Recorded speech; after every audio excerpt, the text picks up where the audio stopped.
My wife, Taylor, and I recently left our old home. She wasn't comfortable living too close to her family and wanted some space, so we made the decision to move. We don't have any children, and Taylor had stopped working a long time ago, so she was open to whatever suggestions I had regarding where we should live. As an electrician, relocating isn't a problem for me. Eventually, we settled in New Mexico. Both of us had spent most of our lives in rural areas, so the change wasn't huge. We moved here about 3 months ago and found an incredible deal on a house way out in the countryside. It's honestly bigger than we need, just the two of us and our black lab, Lola, but we thought we'd make good use of the extra space. Maybe host some friends down the line. Everything seemed normal until I noticed something odd. The upstairs lights were tripping circuits. The rest of the house would still have power, so it wasn't a complete blackout. As an electrician, I knew what was going on right away. It seemed like a simple issue of balancing the load on the breaker. I headed to the basement to check the main breaker panel. Honestly, I hadn't spent much time down there since we moved in. It was cluttered with old furniture and junk, more of a storage area than anything useful. After about 10 minutes of checking, I found the imbalance and planned to fix it later. But just as I was about to leave, something unusual caught my eye. In the far corner, a large metal door hidden behind a stack of old wooden chairs. It wasn't a regular door. It looked industrial grade, like the kind you'd find on a vault or a panic room.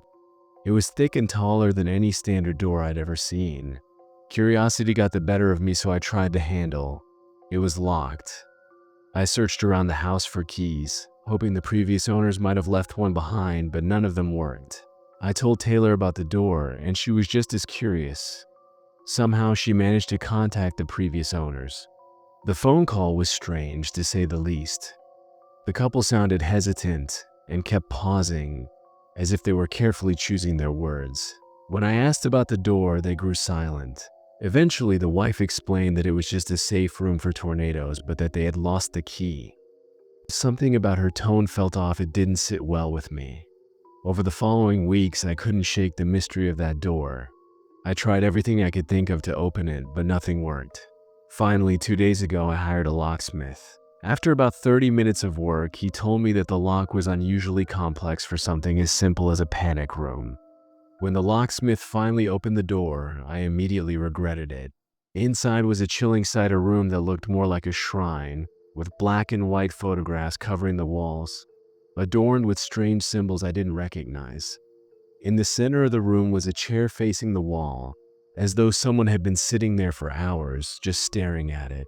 In one corner, there was a cot with crumpled blankets, the stale smell filling the air, alongside empty chip bags and water bottles scattered around.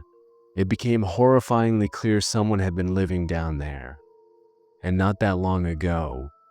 What disturbed me even more was a second door in the room, partially hidden in the shadows.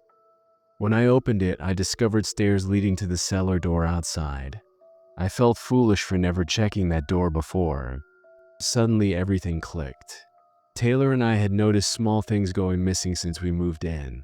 At first, I thought Taylor had just misplaced them, but now it made sense. Someone had been sneaking into our house. That night, I barricaded the cellar door with heavy furniture and locked it up with chains.